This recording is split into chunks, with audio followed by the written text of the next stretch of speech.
All right, here we go. Welcome, everybody.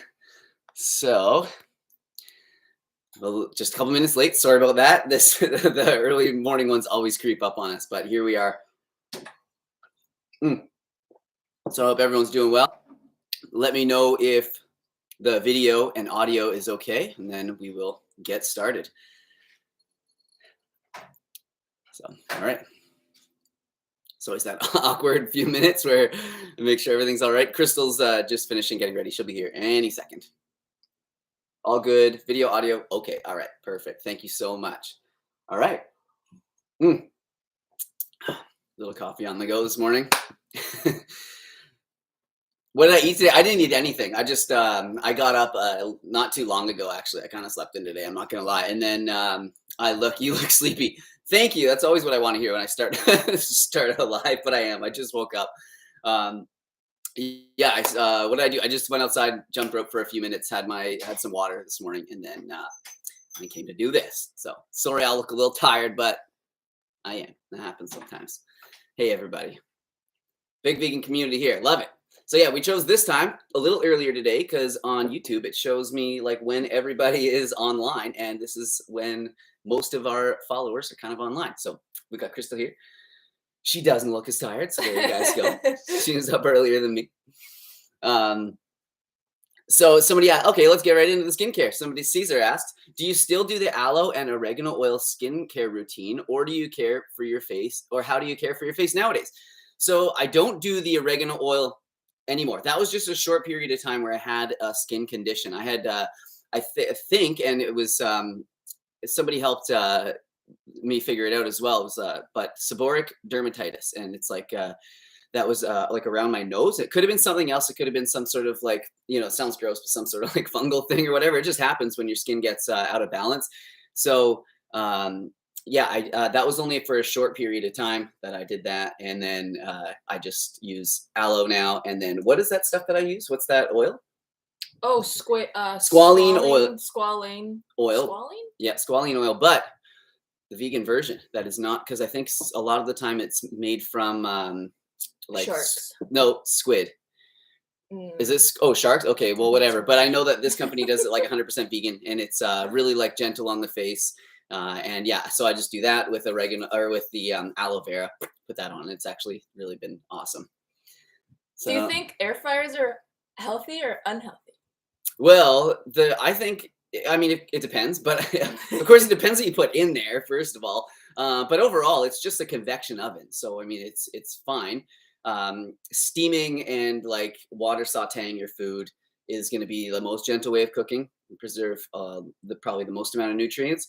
But, that's not going to give you the kind of stuff that you want, like the kind of end result you want if you want to have like nice, like crispy tofu or something like that. So I think it's good. However, a lot of them, especially like the basket ones, are made of Tefal or made of like non-stick, and that, combined with high heat is not that great for us. They say that it's like inert and it's not supposed to come off that or whatever, but if you can find one that isn't. I don't think I like how these sleeves are. It's kind of weird. There we go. That's better. I don't know what I was trying to do there. If you can find one that's stainless steel, that would be like optimal. But we get these little things off Amazon that are like, it's like a parchment paper. Mm-hmm. They're just circles, and they have like holes in them so the air can kind of go through and stuff. And then we just put our food on top of that, and it kind of protects it from touching the Teflon, the super hot Teflon. Yeah, exactly. But I mean, we're still using it's still the heat. Yeah, it's still all the heat and everything around there. But I love air fryer, like air fried tofu. My favorite. Nice. Someone said, yeah, okay, whatever. What's up, dude? Hey, from California. Hey, hello. I want to hear about testosterone for men as a vegan. Yeah, so I'm kind of like on the back burner, kind of creating a video for this, because if you guys know, like testosterone rates and fertility rates for both men and women have been like dropping over like the last century. And there's a number of reasons for this, and it's like kind of alarming. And there's definitely some things in our life that we can do, some modifiable factors that we can handle to keep that up. But dang, what are a couple of the quick ones would be like, weight training is like a big one. Definitely like, sleep is a good one, as I look tired. But another one, what else, man, staying away from like lots of plastics and stuff. Yes, like don't thank you. microwave food in plastic.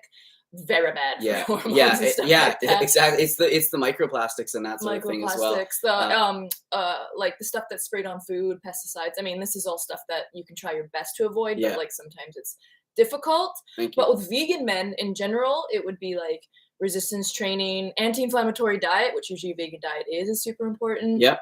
Look at me, I just know so much. No, well, because I've been like kind of telling you all about this video for a while, and but there isn't really anything that can like super boost your testosterone levels. I mean, they do decline with age, but I think getting like dairy and like meat out of the diet can actually really help. Whereas obviously people say that that doesn't help, but those things have so much hormones in them already. Depends the type that you're eating for sure. But yes, I would agree with you. Like they always say you should eat a lot of fish, you know, to help testosterone, but fish often is loaded with like PCBs microplastics. And so it's like, ugh. Yeah, and these like forever chemicals, the ones that they just like, there's that big thing that just came out about like the orange juice, the Minute Maid orange juice had like a ton of those, like the PFOAs, the Teflon kind of stuff, and that is not good for it either. So yeah, it's a really interesting subject, and it's kind of alarming what's happening. So I think it's definitely a good thing, a good topic. Yeah, it'll be an interesting video for you to do. Yeah, let's get some more questions. Man, you guys always have so many good questions. I love doing this.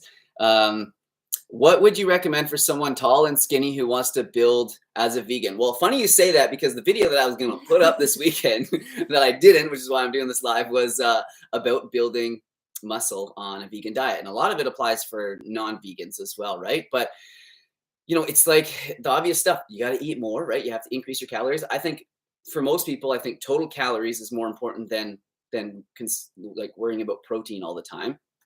And but you do have to consider protein, and you have to get a few higher sources in at each meal, right? But I think, getting, increasing your calories is a good one. And then also obviously like resistance training, and like hard resistance training, because our bodies, they don't want to, like, physiologically, I hope that's the right word, don't want to hold on to a lot of muscle, because that just means that we have to, we have to eat more, and we have to exert more energy to like keep that. So, back in like whatever, caveman times or whatever, that's not advantageous for us to hold on to any extra mass. So you have to, do sort of things that are outside the norm. So you got to train really hard. I don't want to give away too many of the secrets from this video, but we're working on it. It's not that Derek didn't get it up because he didn't want to this weekend. We're just like, it's a big video, so we're just gonna like work on it. And I didn't want to put it up subpar, so that was kind of a thing. But it's actually interesting because someone just asked, how much protein should I get per pound or kilogram of body weight? I found various numbers online, so I'm not sure.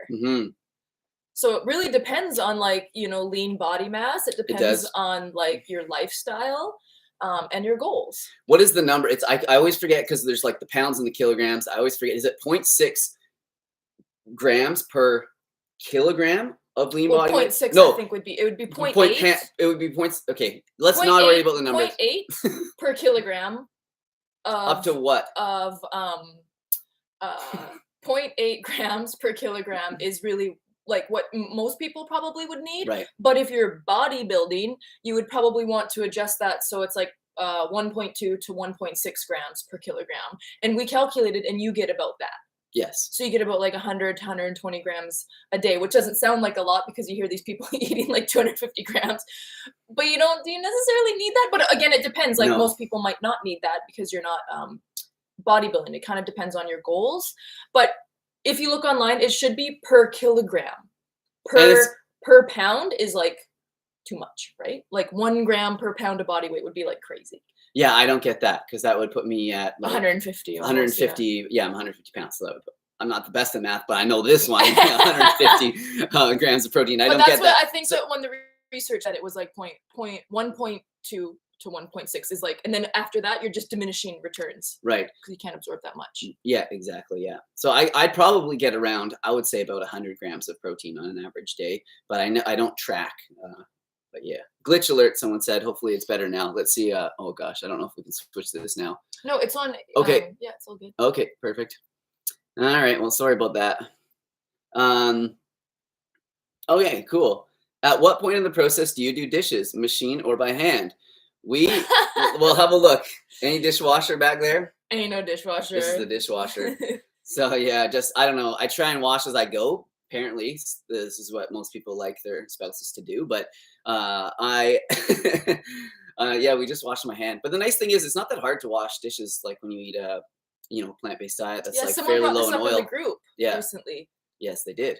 That washing dishes is a lot easier now because there's not like stuff that's like stuck onto it. But my goal is to soon, hopefully, to get a house that has a dishwasher in it, because, man, I'm tired of washing dishes. What supplements do you guys take? Mm. That's a good one. Yeah, well, I take creatine. Okay, do you want to answer? No, you go. Okay, ahead, well, I go take ahead, creatine and protein powder on occasion. A little less in the winter because I'm not having as many smoothies. But and often with creatine, I'll like stop taking it for a month or 2 months when I'm not really serious about my training. Let's say, I don't know, coming into winter or whatever, I just kind of like ran out, didn't take it for a little while, and then now I've jumped back on. So I've been taking that for a few weeks. I do notice it helps with strength, and it helps like keep my strength throughout my workout, and especially like getting the extra couple reps out of a lift, and then it does kind of fill your muscles out a little bit.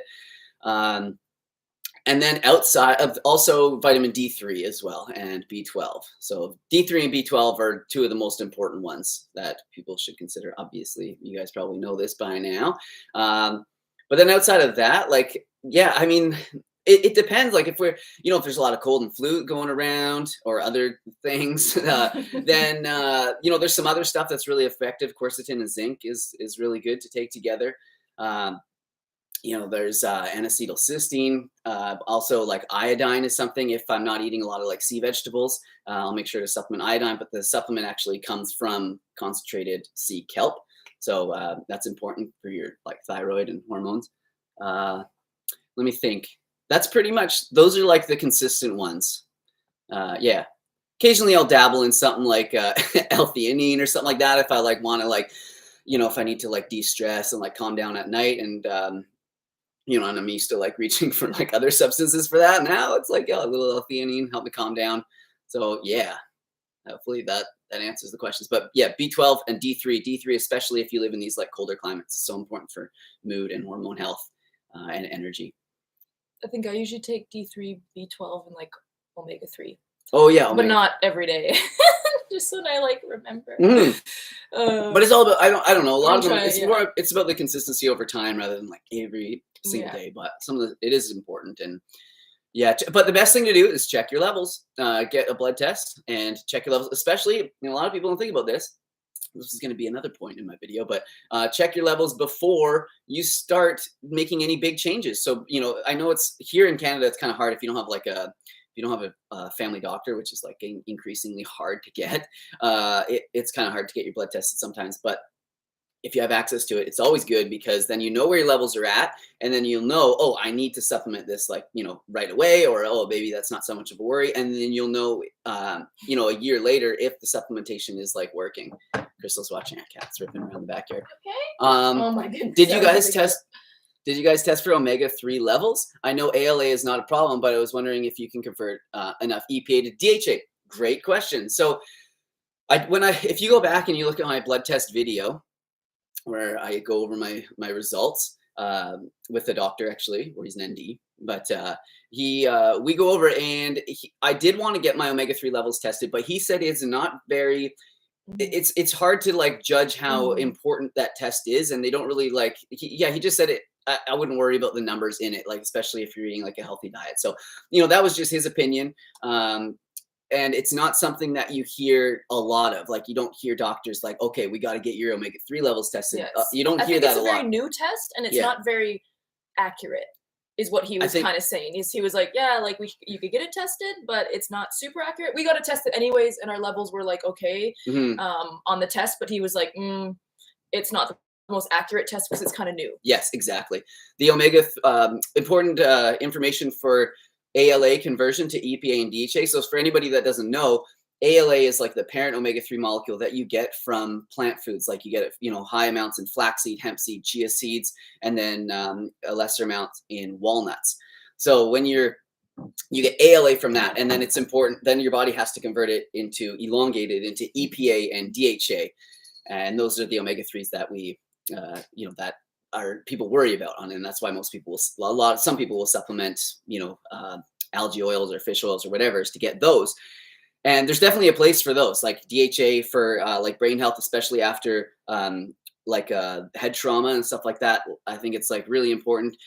So as far as the conversion goes, there's many different factors. So it's hard to just give like one. It's hard to just give like a blanket statement. But women seem to convert it better than men. Also, if you have like healthy body weight, you seem to convert better as well. And then if you're depending on your omega, like how much omega-6 you're taking in, if you keep your omega-6 fairly low levels of that, so that would be just kind of avoiding like the highly processed oils.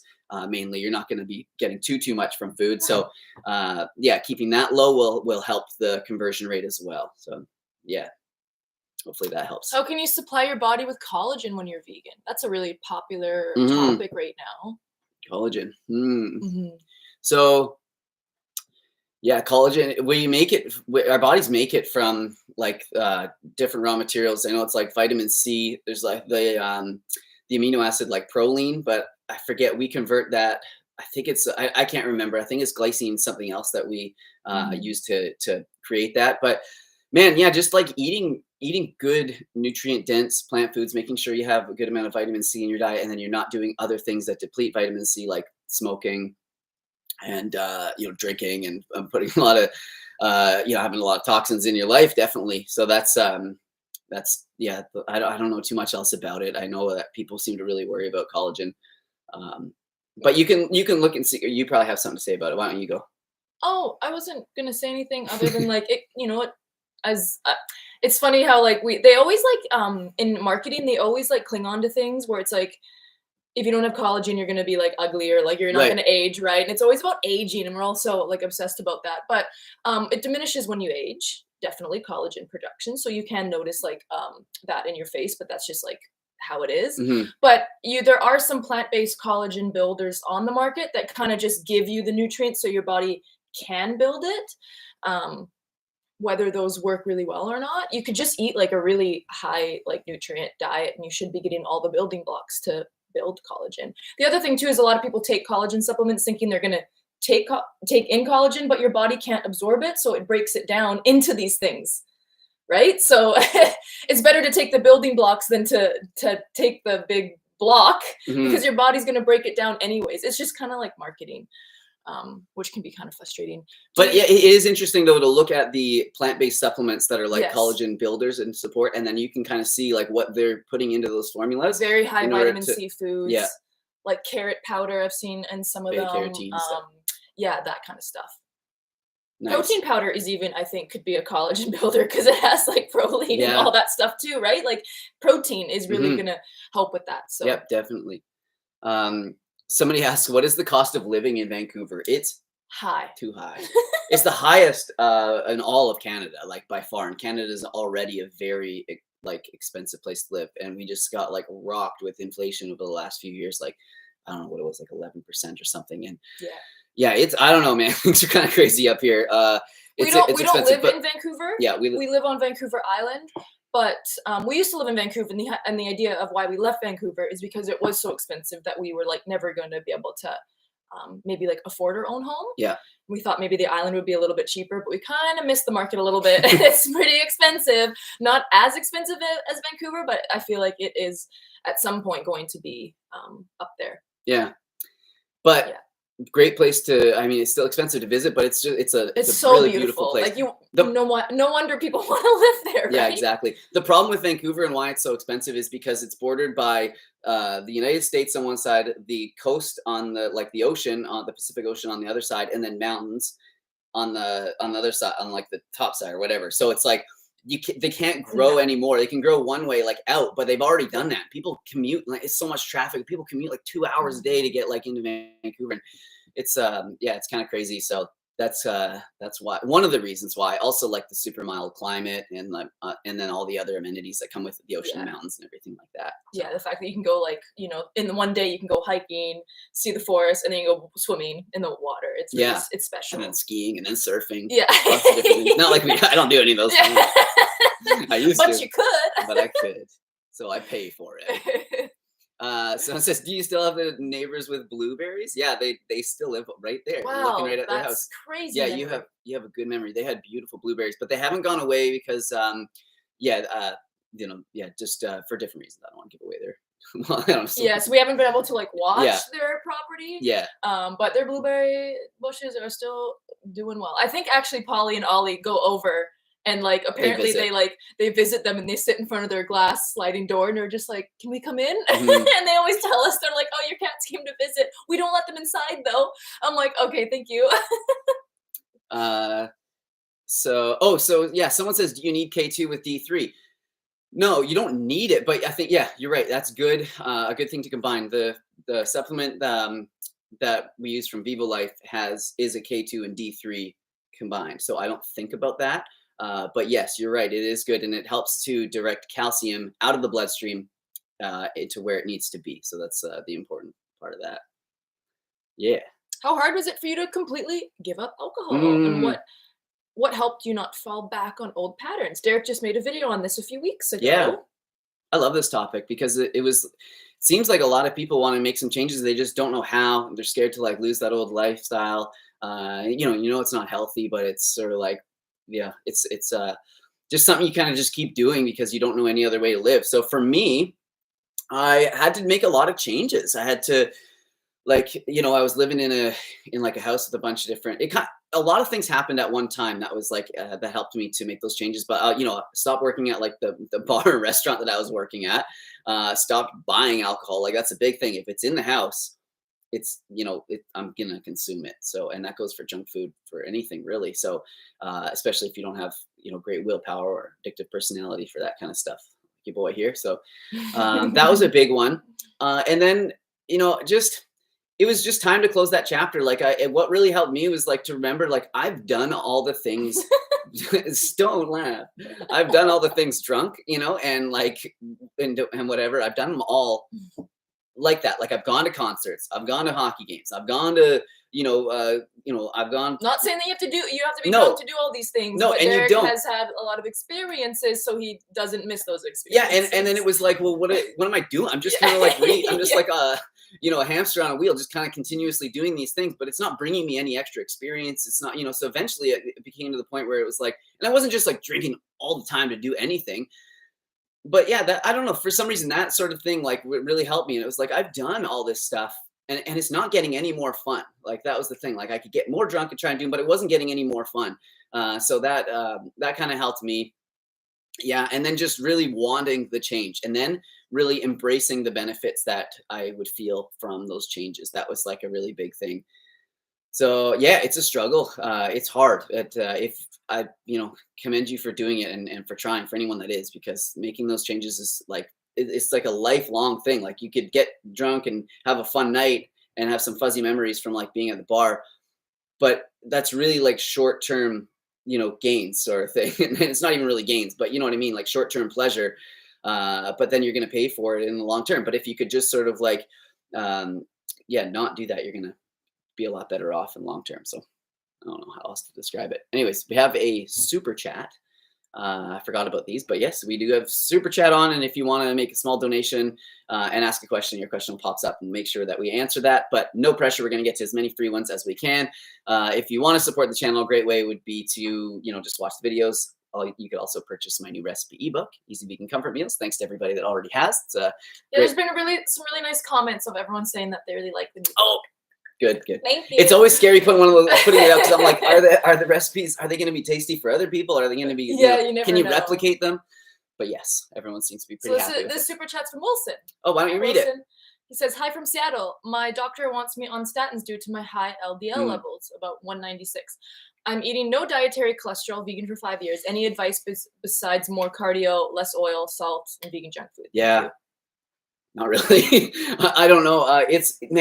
It can be genetic. And that's the thing. It's like an uphill battle right there. Yeah. I don't know how they test for if it's a genetic factor. I'm sure there are tests out there, but that would be good to know because then other people in your family might be struggling with this as well and might not know. Yeah. But if it's genetic, it's difficult. It is. And but you've got it though. Like, yeah, more cardio, less oil, salt, less vegan, like no, vegan junk food. The oil and the fat, I think, is like a big one for that.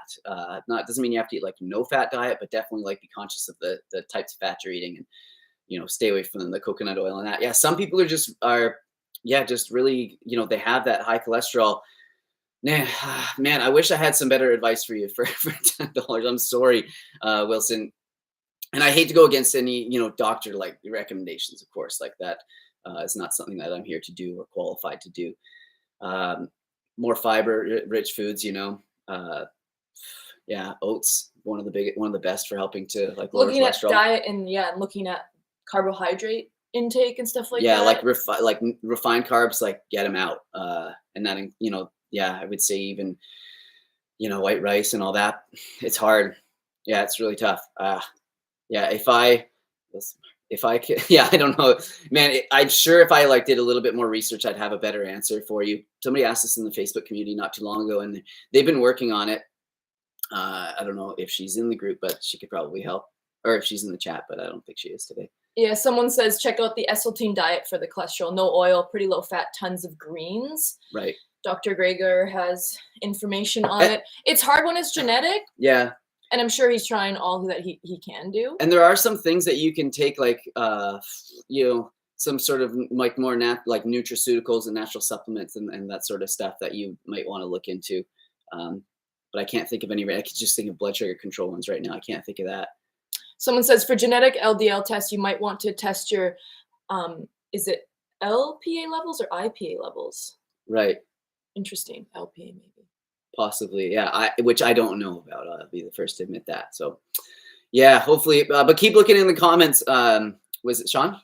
Wilson. No, Wilson. Keep looking in the comments because people are helping there as well. So thank you, everybody. We have such a smart and keen community. My mom is also vegan and has chronic high cholesterol. Yeah, so it does happen. At least the thing with the vegan diet, though, is that you're not like adding to it, which is good. Yeah, this whole notion of like dietary cholesterol doesn't increase your total cholesterol is kind of wild to me. Well, for some people, like you said, if you're eating like 8 eggs a day, it's like, and then you eat 10, probably not going to notice like a cholesterol intake. Yes. But if you're eating 0, no eggs, and then you eat 3. Like 3 or 4, after a while, you're going to notice an increase, right? Mm-hmm. So it's kind of scary that people are like, just eat all the butter and the eggs, and it's like, well, what about the people with these genetic issues and stuff like that? Just scary. Anyways. Someone says, I can't seem to find apple cider vinegar near me. Do you know what I can replace it with in sauces, especially? Greetings from a Mexican in Finland. Oh, wow. So yeah, I was going to suggest like rice vinegar is like a nice one because it's kind of like a bit mild and it's like sweet, but I don't know if you'll be able to find that there. But any vinegar should be able to balsamic's really nice. It doesn't keep the nice colors. Like the nice, it kind of like murkies up whatever sauce you're having, but balsamic, anything should work. If you're referring to the recipes in the ebook, then anything. Any kind of vinegar, because it's just, like for cookies or anything like that. If you're using vinegar to rise or like cake, you could probably use it. Yes. We have a super chat from Philip. He says, is it bad to do cardio first, then lift weights, or weights, then cardio? Is this the Philip that I know from White Rock? That is amazing if it is. And like yes. No way. No. Yes. So I served with Philip. This is amazing. What a stand-up guy. Really cool that you're here. That's the man. Blast from the past. Can't remember. I remembered that. Philip, cool. I'm glad to see you're still doing your photography. Boathouse. Yeah, exactly. Well, I didn't want to give it all the details away. No, I don't care. I don't care. Well, he might still be. He said it. He might still be there, so people will be like coming in and stalking him now. No, I'm just kidding. I don't think it's bad to do that. No, I don't think so. But I would say probably the other way around. Like weights and then cardio. Yeah, I would do stronger. Yes, thank you. I would do a small warm up, and then I would do weights and then cardio afterwards. That seems to be the best. But like by the time I'm done my weightlifting sessions, I'm just like I'm out of here, man. But I guess it depends on goals. Like if you want to increase your running, like you want to get better at running and doing cardio, then maybe using all the energy you have at the start of your workout would be like, I'm going to do cardio and then I'm going to do a little bit of weights after, but weights aren't my main focus. But if you're focused on like building muscle and more like weight training, I would, weight training and then cardio. It's just kind of which one do you want to be a little bit more tired for? Yeah, exactly. That's kind of what, That's cool. Hey, yeah, man, that was really memes. Yeah, such good memes. I was such a nervous server. Like, holy crap. Crystal always laughs because I always whenever we're in a restaurant, I'm like watching the servers and I'm like, I don't know how they do it. Like everyone seems to be so good at it. And you used to do it. You're like, I don't even know how I did it. I was like such a spaz and man. Yeah, that's fun. That was a good time in my life back then, though. It was really fun to look back on those memories. He's like, yeah, laughing. That's so funny. Yeah, that's good. Yeah, he doesn't disagree. He just laughed. Okay. Oh, someone asked, are young, healthy Canadians avoiding marriage and children due to the climate hysteria? No. No, that's not. No, that's can't not talk it. for everyone, but No, yeah, no, that's not it for us. But things might be different if things might be different if. Yeah, I don't know. Yeah, I don't know. It's probably going to be different for everybody. But you're right. Yeah, I think the birth rates are down, and yeah, we're not having any. But it's people gotta be having them, especially people that are like clear thinking people that have good that are going to teach their kid good things. And yeah, I don't know. If you've never seen the movie Idiocracy, check that out. It's such a good one. Just along those same lines. I love that movie. yeah. We haven't answered this Oh, question. let's get it. Optimistic seal. I feel like every vegan curry recipe I find uses coconut milk. Do you have any good substitution? Also, easy stir fry sauce with no sugar. Okay, cool. 2 in 1. I see what you're doing. You don't have to use you don't. It's so coconut milk in recipes is so good, but there's light coconut milk. Yeah, you could use light, which reduces the fat, or you're just gonna have to take that out of the recipe and maybe substitute with something else. Yeah, you can blend. Oh man, what could you blend in there? I've heard of people doing other things like.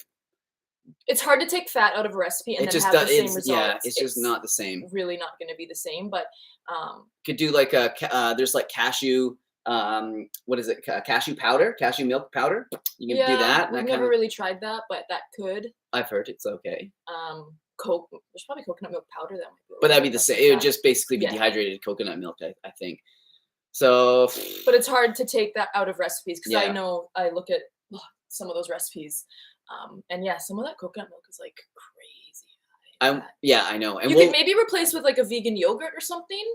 Mm-hmm. But you're not really gonna get that that flavor. No. Also, easy stir fry sauce with no sugar. I feel like you have a few of these. You could use dates instead, but I mean, I don't know if you're considering that sugar. What's fiber bound? So yeah, you could. What I do, easy stir fry sauce with no sugar. Yeah, I'll just do like tamari or some soy sauce, and then you could do like grated ginger or ginger powder. And a little bit of vinegar, like rice wine vinegar would be really nice. Just a little bit of that. And what else would I put in there?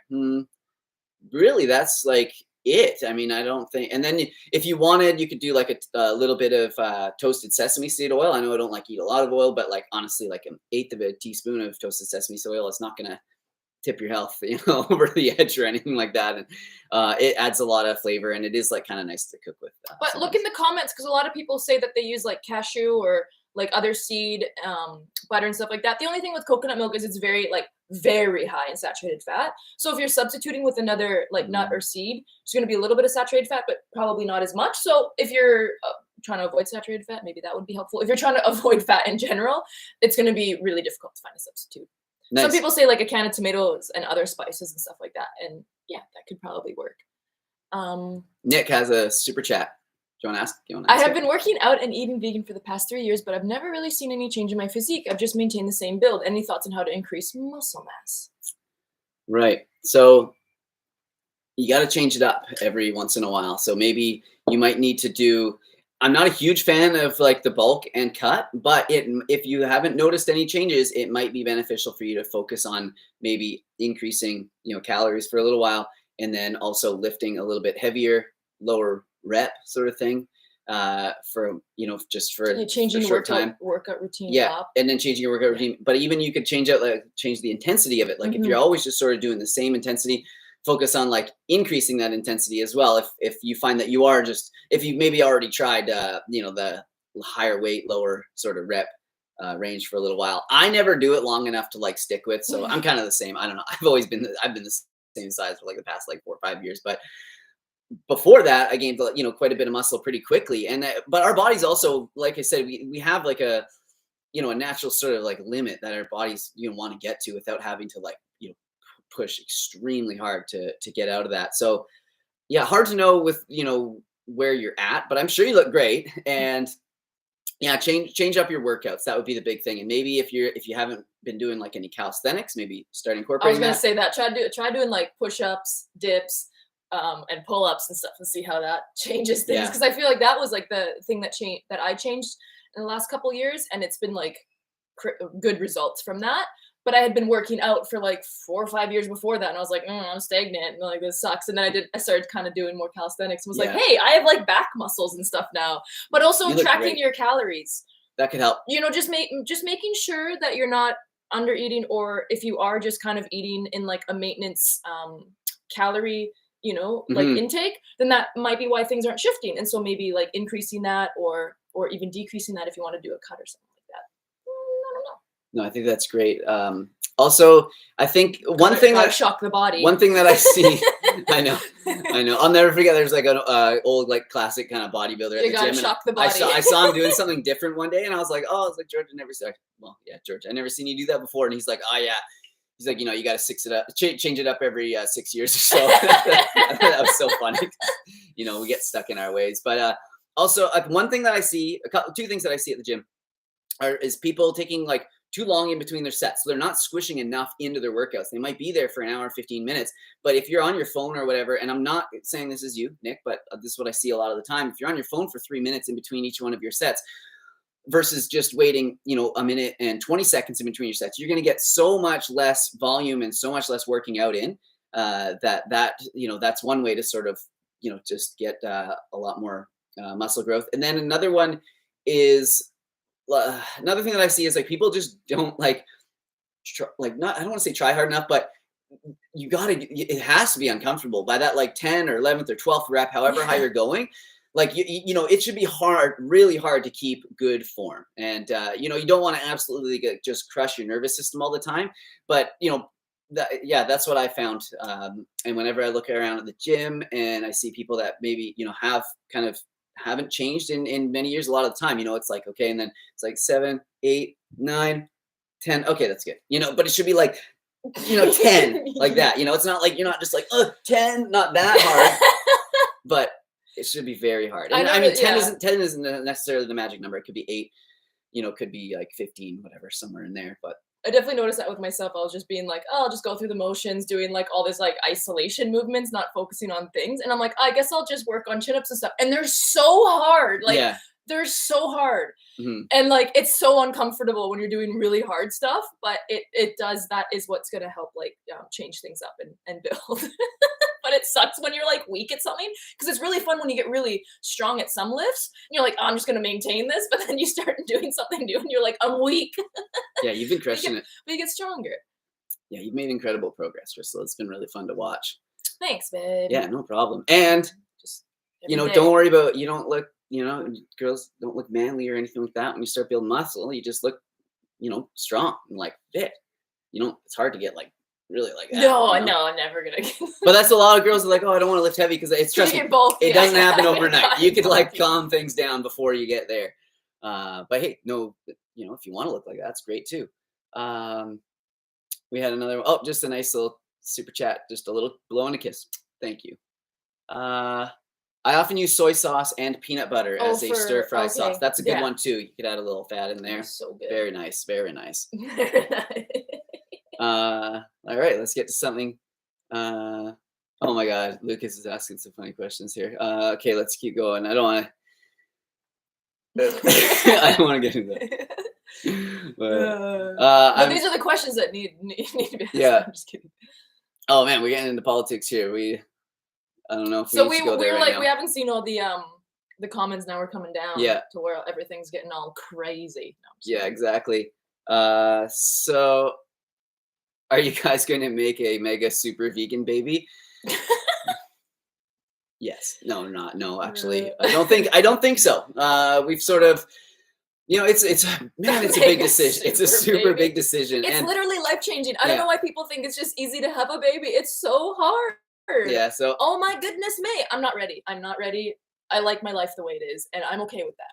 Yeah. And I hope that is a good answer. I don't want to dance around it anymore. Having a child is hard. Yeah. We see a lot of people around us that have them, and I think it's beautiful for them. And I know that you're never like fully ready, but at the same time, neither of us have ever been like, hey, this is what we want. Yeah. Like for sure. So Yeah. If it's not 100% yes, it is a no. And I think we need to, more people need to kind of think like that. Someone says I'm not ready for kids yet, and I'm 26. Well, I'm a lot older than that. I might have to start freezing some stuff, if you know what I mean.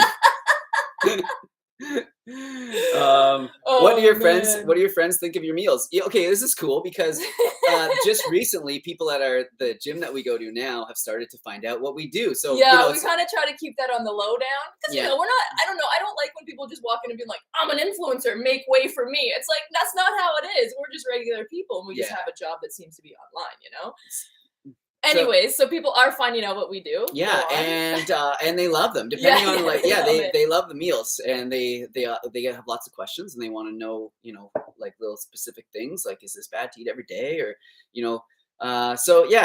people generally seem to like them, and whenever I cook for anybody, they love our meals. So yeah. Some people even said, you know what, this actually inspires me to cook a little bit. And we were like, yeah. But then she's like, but not quite. I loved it. I was like, that's so sweet. So yeah, people enjoy it. It's such a different job. Right. So people are very interested when they hear about, oh, you have a YouTube channel, and they can like go on and see it. And they like it. I agree. What else do we got here? Like, what do I think of artificial sweeteners? I think that, I think it depends. There's a wide variety of them, right?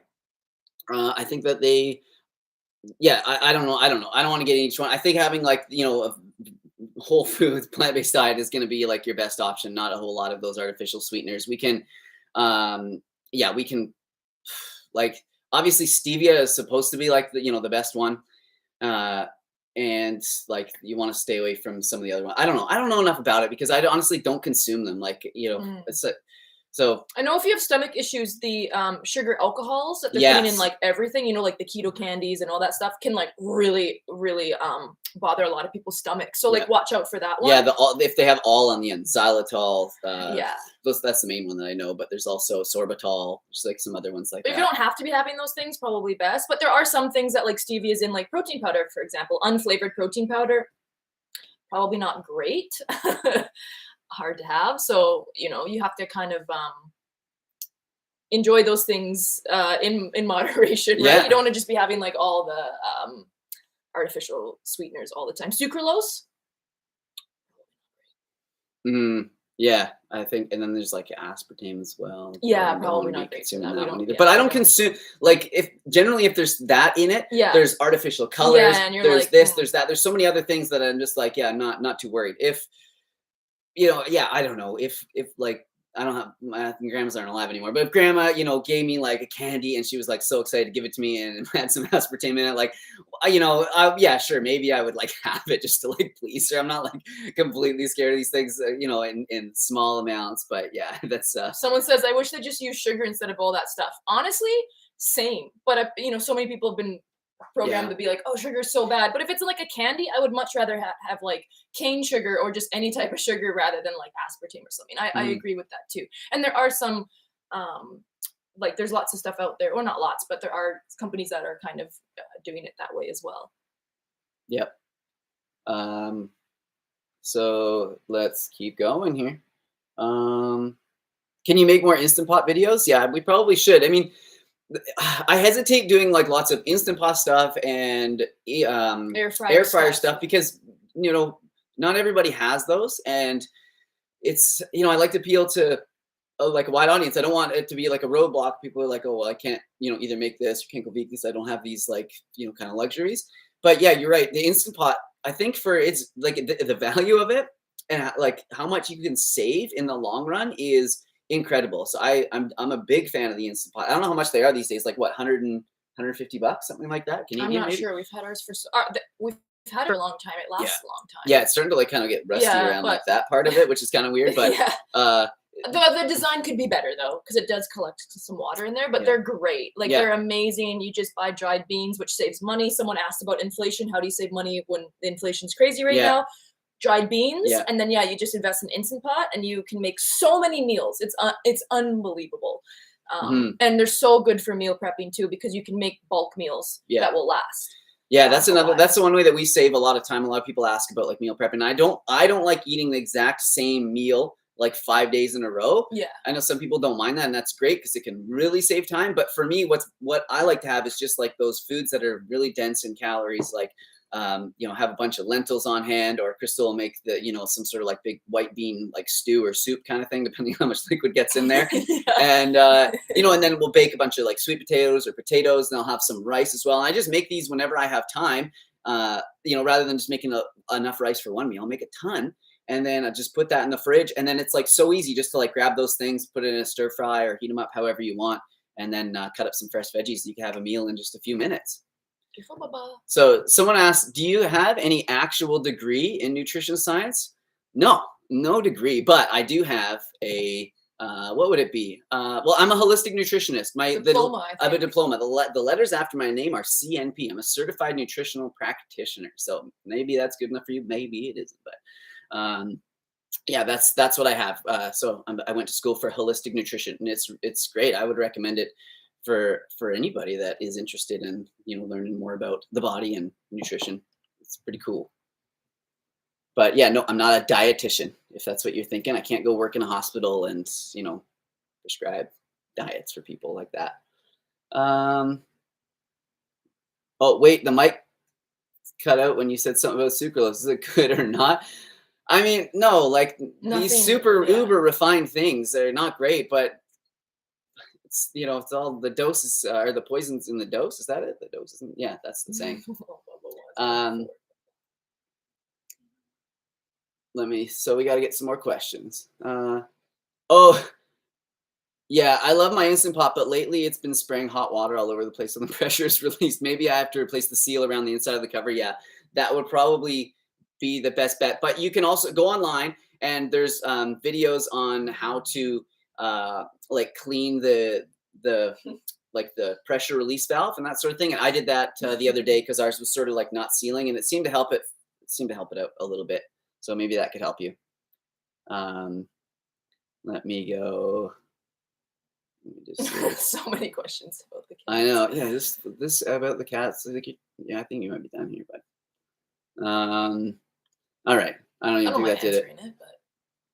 Well, everyone already has in the comments. It's like we're not feeding our cats a dang vegan diet, and it's like if you want to consider us not vegan because of that, then like that's fine. But I think it's just like I don't know, whatever. I understand, and it sucks. I don't like doing it, and I hate that part of it. So there you go. But like the cats that go outside, like first of all, we have a bell on Ollie now. She can't do it, but they're gonna go outside to kill birds and stuff like that. But bell on the collar, and then like the thing, we have like a clown looking collar for her when it works great. My mom made them. It's great. So she goes the best things. They're animals. Yeah. And one of our cats has health problems, so we have her on food and stuff that is working really well for her, and we love them. Yeah. So yeah. So it is what it is. It is what it is. Yeah. This sucks. It does. But of course, we make up all the same excuses that meat eaters do to try and like make it better. Like wild caught and this and that, and like small farms and that sort of stuff. So we do what we can, but yeah, I mean, but if doesn't mean that I'm just gonna like kick up my arms and be like, all right, I'm just gonna start eating like steak and bacon and stuff because like a few people don't consider me vegan anymore. No, I'm not. So whatever. Oh, someone gave ammonia in sweat while working out, good or bad? Is it overtraining or excess protein? Ammonia. Yeah, that's that could be like, man, I feel like that's it could be like, it sounds like a keto kind of thing. Type of thing, maybe, yeah. But if you're not eating like, if you're not in ketosis, I'm not sure what the deal is there. Maybe like I would get some tests done because I don't think that's good. Yeah, your sweat is not supposed to smell like that. Ammonia could have to do with your microbiome. Yeah, I'm not too sure. That would be more like out of your breath though. Yeah, I don't know. Yeah, someone says caring for animals takes many forms. Yeah, so yeah, I mean, yeah, we rescued the Ollie from like a pretty bad situation, and Polly we got from a family friend. Yeah, from a family friend. So she wasn't from like a breeder or anything. We didn't exactly rescue her. Well, we rescued her from another family. But here's the thing: if we didn't, someone else would have. Someone else would have them, and who knows how they would be feeding them or treating them. Put them outside to fend for themselves. I don't know. It's just Yeah, the most vegan thing would It's be a selfish thing. Most vegan thing would be like I'm a selfish person. Yeah, well, we could go around and like start taking out all the carnivorous animals and like that, and then that would save I the feel like potential. some people would be okay with that. Some potential people seem to lives. be like, we got it. The carnivores just need to all die. And it's like, well, these things are in the food system for a reason. Yeah, but I get it, and it's sucks. Anyways, there was one question here. Okay, before we get to the super chat, I like this about the soy curls. Would you I love agree that soy curls are a highly processed food? Yes, they are. Yes. But I wouldn't say. But the process that Butler uses, that's the company that makes them, is a different process than they use to make TVP. TVP uses a chemical process, and I forget how Butler does, but it doesn't use like hexane and some of the more like harsh chemicals to do that. So it's definitely a better choice than TVP.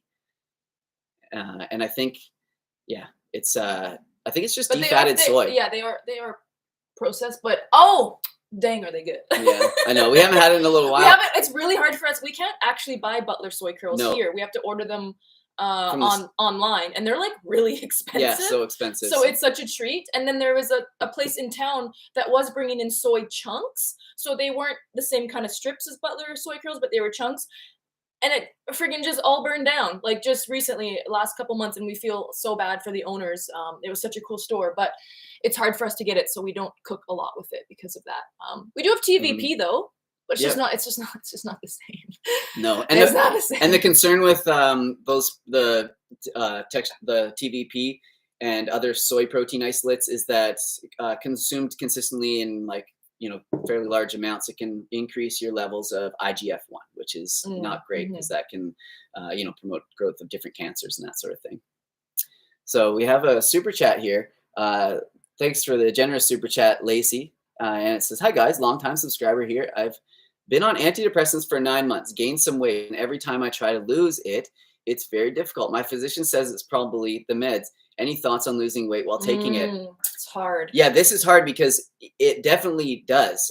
Yes. Yeah, it definitely does. I've been, just side story. I don't know if you know Bam, the skateboarder, but he was in one of his things is he's a skateboarder, and he started to like get treated for depression, and he found that it was making him gain weight, and they kept giving him like all these different medications, and it kept doing that, and he was like, this is part of the reason why I'm depressed, because I can't like skateboard and all this sort of stuff. And anyway, so I learned about it kind of through that, which was sort of interesting. But I have heard this before, and I don't know if you want to speak on any like experience you've had with it. I know you didn't. My experience with on antidepressants was opposite. I had issues eating. Like I couldn't. I was. It was like the opposite effect that I had. Yeah. So but that's a struggle in itself too, right? Like trying to like eat when you don't have an appetite and stuff. You can talk to your doctor and see if there is like another. It's difficult. Yeah, because changing medications if something is working for you is like kind of stressful, and like, mental health is so important. Yeah. Dang. And there's so many here just saying like eat less calories, but the thing is it's physically making your body hold on to, like, you could try to eat less, but then you'll be getting less nutrients, and your body needs nutrients to sort of to help get us over these issues. So right now it might just be a negative side effect. And remember, you're not going to be on these things forever, likely. A lot of people get off them and do so successfully. So man, I don't know what to, that's a hard one for me too. I don't have a lot of experience with it. And then eating less calories, I mean, it sounds easy, but then you can get into like the calorie counting and stuff, which can then affect your mental health. And then if you're not eating a lot of calories because of this, that affects your overall well-being and stuff. So if your doctor does think it's the medication, I guess you could ask to see if there's maybe any kind of medication in the same family that you could look at that might help that, because you could say that this is kind of like affecting how you feel and stuff like that. But that is a really difficult question. And I'm sorry that you're struggling with that. I think exercising and just keeping, like, knowing that your body is amazing no matter what is important, and keeping fit and exercising and stuff for other reasons other than like how you look is really important as well, because it's so easy to focus on what we look on the outside. But it's important to focus on how we feel on the inside as well. Exactly. Man, hopefully gave you something there, but yeah, that's tough. I think, yeah, I don't know. I have to look into the reasoning for that. For like, does it have to do with? I don't know what does it have to do with the change in the microbiome? Is it like an electrolyte like thing? You know, is it holding on to like water? Because there might be like kind of small ways to help, like with Yeah, each of depending on the those. mechanism on how it's holding on to weight. Yeah. I mean, some people do tend, some people might eat more when they're on the medication because it might spur their appetite and stuff like that. But it sounds like she would probably know if that was happening. Right? Yeah. Yeah. But a lot of medications can cause this too, not just antidepressants. Right. Yes. Super chat. Want to read it? From Adam, what potatoes do you prefer? Red, golden, etc. Do you plan your workouts for the week? So you pivot of a question. What potatoes do we prefer? And then do you plan your workouts for the week so you know what muscle group you're working and equipment you want to use? Yes. You're both great. amazing. Thanks. Good questions. Great. Man, I love all potatoes. Very good. So good. Yeah, they are. Like the darker ones are going to be better. So like purple fleshed potatoes. The skin is the outside, the flesh is the inside. Yeah. They're going to really have good. the highest amount of antioxidants. Hard to find. But yeah, they're kind of hard to find, and they're like triple the price probably. But yeah, like I like the yellow ones. The yellow because they're a little bit more. Creamy. Yeah, they're a bit more creamy. But I really like russet potatoes too because they're made and they're big and they're very good. Yeah, and they're really good for fries and like breakfasty kind of things. So yeah, we don't really have a preference. Whatever's kind of on sale. Yeah, pretty much. Because like even potatoes get expensive, but also like sweet potatoes are a great choice as well. They have have much more nutrition than just like regular white potatoes. So hopefully, and then do we plan my workouts? Do you plan your workouts for the week? So you know what muscle group you're working and equipment you want to use. You're both amazing. I have to read that part again. They're both amazing part now. We both do, yeah. So you can maybe I'll go first and you can say after, but I work with a like a push, then pull, legs, split. And I usually try and depending on how my life is going, if I'm busy, I'll take a day off after those 3 days. If not, I'll just go right back into push, pull, and then hopefully get another leg day in that week. But I don't worry too much about it, but I just go through that pattern. And then I just try and work out, consistently as often as I can. And then if I get, if something comes up where I just feel like tired, or if I have to, if I'm really busy that day or whatever, well, that's the day that I'll take off. But a lot of the time it'll work with like someone's work schedule as well. We're kind of fortunate that way.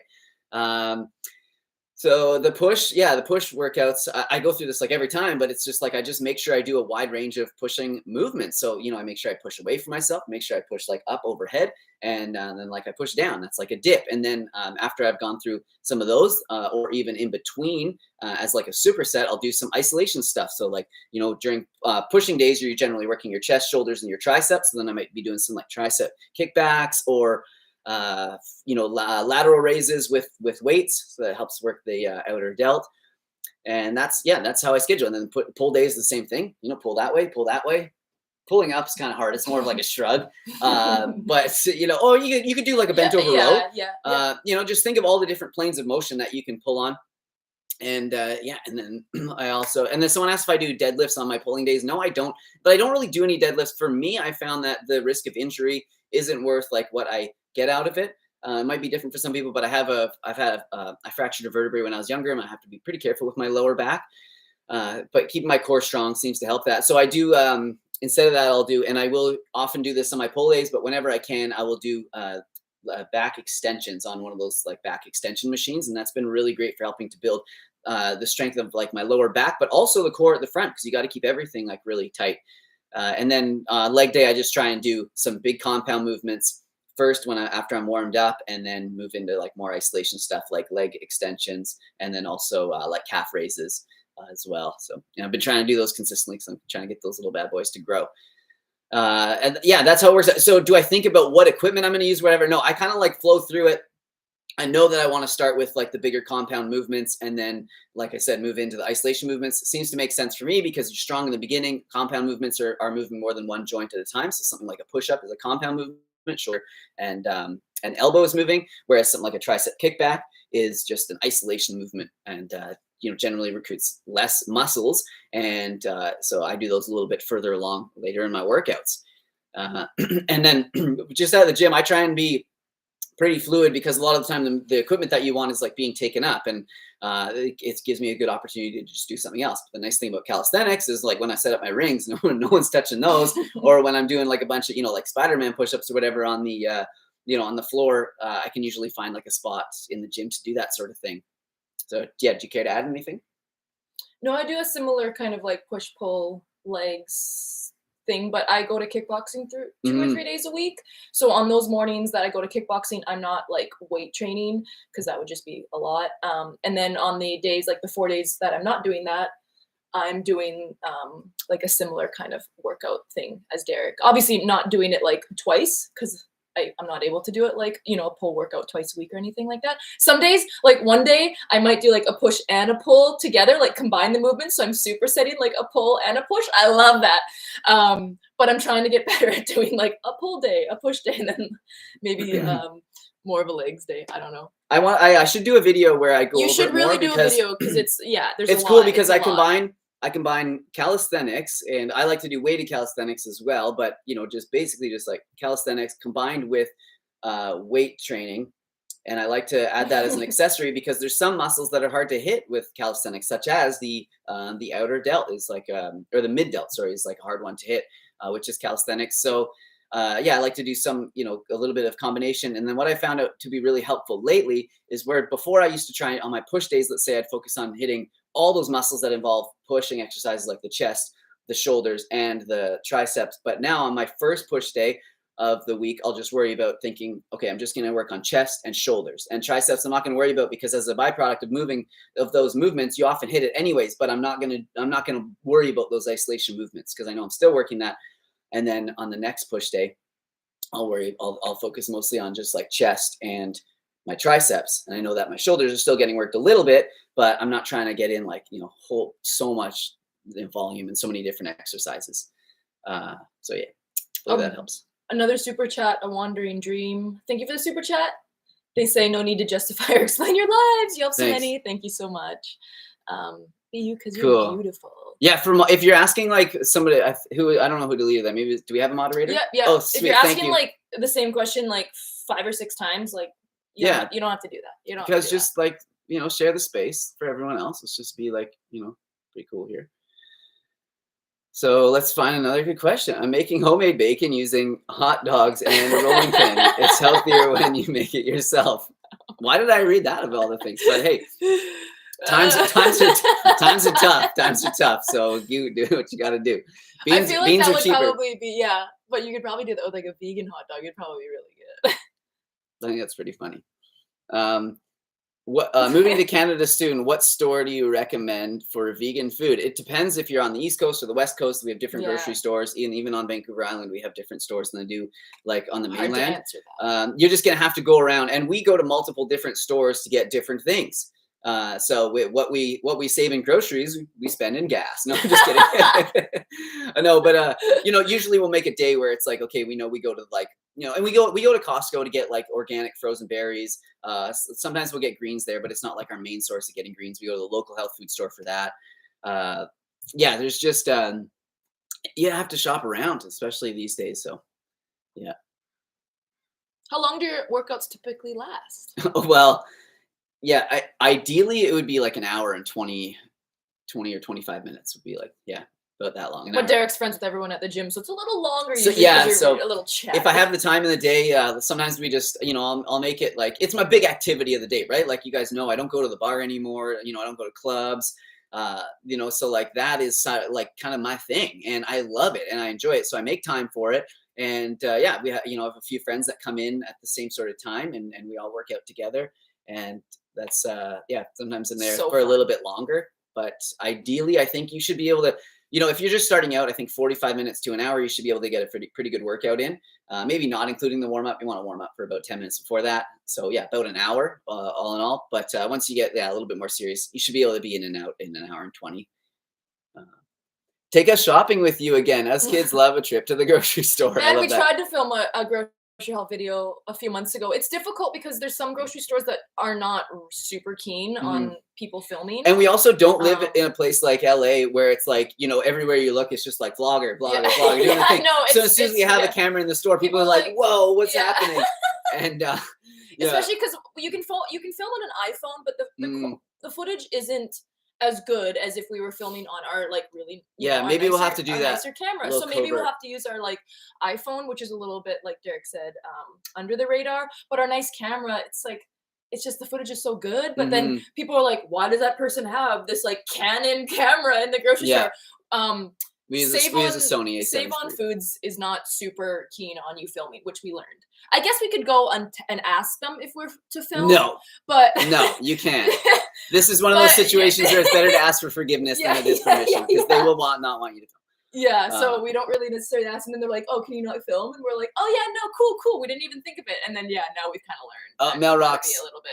Says she loves the shopping. So maybe we will. It's hard too because we try not to get people in our vlogs. We don't want to be those people that are like, filming and there's just like random people, because that's not cool either. Yeah, and then you go to like YouTube jail if there's a kid in the background too. You go to YouTube. Yeah, jail. If there's kids or anything, so you have to be really cautious. And the thing is like, there's only like one Costco, I think, on the island here, or like at least where we live, like on the mid island. There's only like 2 or 3 on the whole island. And so it's like busy. It's super busy, and so it's very hard to film without getting people in the background. But we'll try to make it work one day. Yeah, I guess we'll try to figure it out. We could kind of like film stuff and do voiceovering, that sort of thing. That's not not as fun, but I like the whole vlog style. So, anyways, but grocery hauls are nice, and we have tried to do it, but it just. And a lot of the time, though, what we'll do is we'll just like top up stuff. Like, because when we've done them before, people are like, "Oh my gosh, don't you eat any like rice? Because we didn't buy rice." And it's like, no, but we have like a whole 10-pound sack of rice, so we didn't have to buy it today. And then I'm kind of thinking, okay, do I have to pull that out of the cupboard and show it at the end that we had? So I don't know. We'll have to just be more clear of being like, this is just kind of like a typical grocery haul. We have a lot of this stuff, like potatoes. People don't think we eat potatoes because we don't necessarily show them in grocery hauls, or we don't maybe show them on what I eat days as often as other foods. And it's like, we like potatoes. We just don't, I guess, show them as often as people would expect. Yeah. Billy, my homie, thank you for the super chat. Very cool. When I see, okay. Yeah, I like that. Somebody asked, are you going to Planted Expo this year? Which one's Planted Expo? Oh, I think that's the one in Vancouver. Oh, cool. Could be fun. I don't know. It's a big deal getting off the island. We're so we're like old people. We're like, it's hard. But it is though. Like, we have to drive an hour to the ferry, and then you have to like be there an hour early or so, and then 2 hours, and then it's like a 4-hour. I don't know. So then we have to probably be there the day before. But it's something that I should do. Yeah, it is something that I should probably do. I don't know. We'll look into it. Yeah. Also, the time of year. I think last year, wasn't it in November or something? I don't know when it is actually this year, but no, maybe that's the UK thing. I remember the time of year being like, oh man, it's not super fun to me. No, I know. That time of year, but so someone's random hot take here. Amy's vegan pizza no cheese is so good. The best. If you're talking about the caramelized onion one, I would have to agree. It is. I don't know if that one has caramelized onions on it. Oh, wasn't that the Amy's one? Well, there's one that has Let that. us know. But yeah, there's one that's like no cheese, and it's like the crust. Oh, it's so delicious. Yes, Vancouver. I went last year, and there were wonderful speakers and local brands. Cool. Very cool. Nice. Maybe we'll figure out when it is and plan to go. We'll see. Yeah. Somebody here says, do you think doing a lot of stretching and getting really flexible can impede muscle growth? I guess if you're spending so much time like stretching and not working out, maybe, but I don't think so. And I think stretching can actually help because it opens up, you get a bigger range of motion. It can like stretch out your muscles, and then, thinking back, look at, if you guys remember Rich Piana, rest in peace. He was an absolute monster, and dude could take his leg and just like put it up over his head. Do you remember? Flexible. It was wild. Amazing. Yeah. So, some people are more flexible naturally than others, but I do think it's important though that if you are really flexible, that you are careful in the gym, because sometimes in some movements you can rely on flexibility versus muscle, and that can put you into positions where you're more prone to injury. Yes. I know that was something that I had to worry about because I used to do a lot of yoga, and then when I started working out, I was like, oh, it's so easy to do these movements, and it's because I was relying on more flexibility than strength. So you kind of have to be a little bit more careful in that sense. But it does give you a better range of motion. It's very important to stretch. you just have to be conscious of like stretching versus like super flexible. Like, oh, I'm just gonna do this thing and not use the proper muscles and then injure yourself. And you know how we always like to hear like good news about our bad habits. I recently saw a study, somebody talking about a study where the actually like working out and having and going through like big range of motion, you know, if it's like a overhead press or lat pull down and like really letting it stretch for like the first few reps can actually elicit a lot of the benefits that just like plain old stretching can do. So I don't know how, like, I didn't look into that, but all I needed was like the headline to be like, okay, I'm good to go.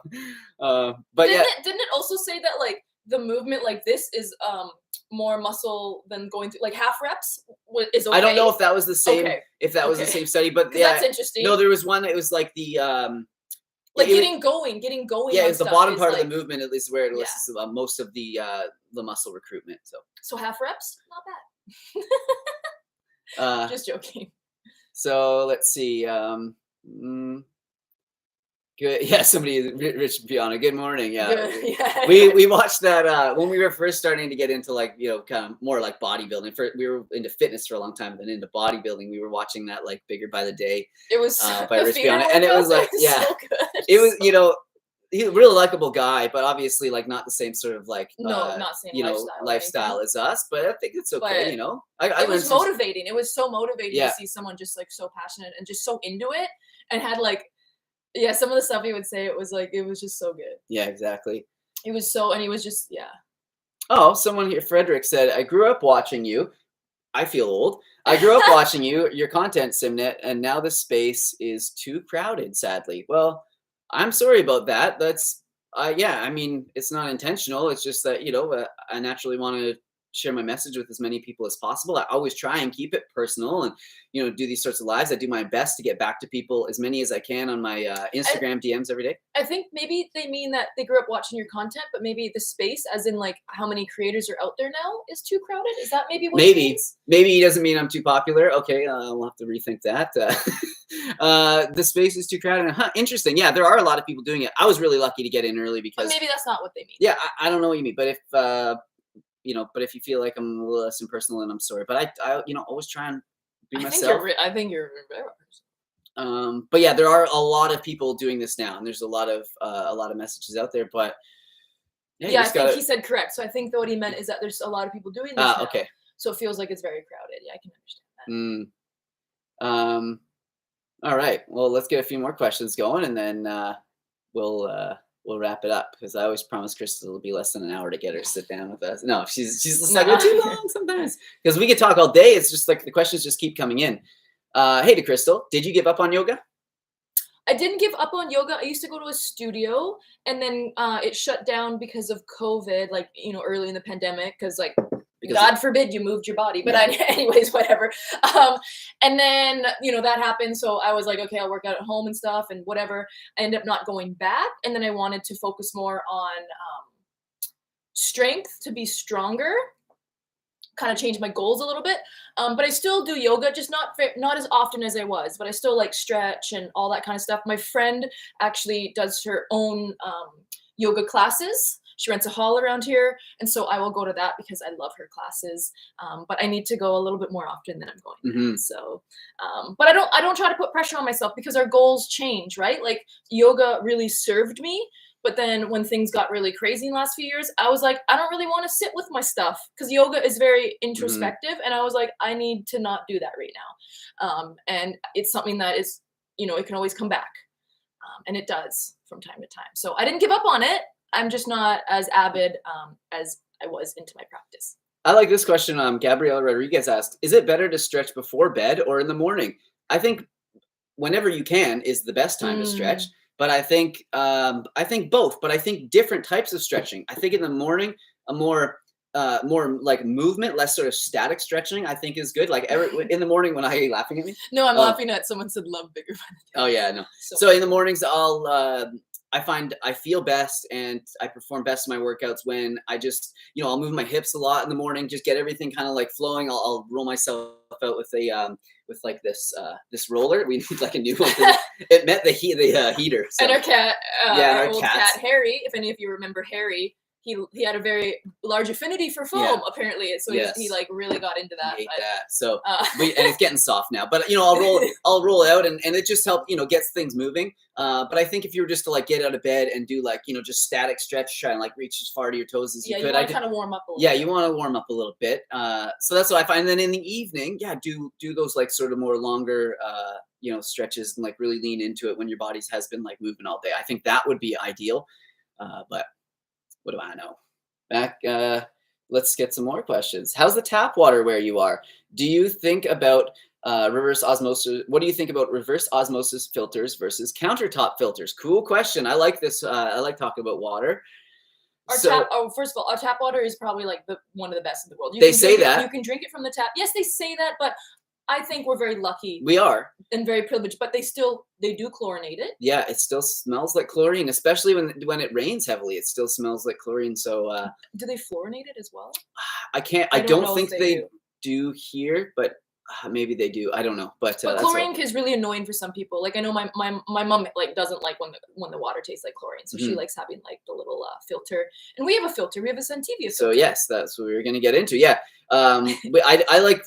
I think it's so hard to know, right? Because the filter that we have a Sentivia filter, and it like alkalizes the water, and that's not the reason why we got it, because you can alkalize the water you can make it alkaline using different methods. Like you can do it using like minerals, which is what they do. How much we absorb those minerals is, I don't know. Are they good for us? I also don't know. Like obviously calcium and magnesium, these minerals are good, but that's when they're like in food and they're they're bioavailable. But if it's just like straight up like crushed like rock that's in there, sure, you could test the water and it'll be alkaline.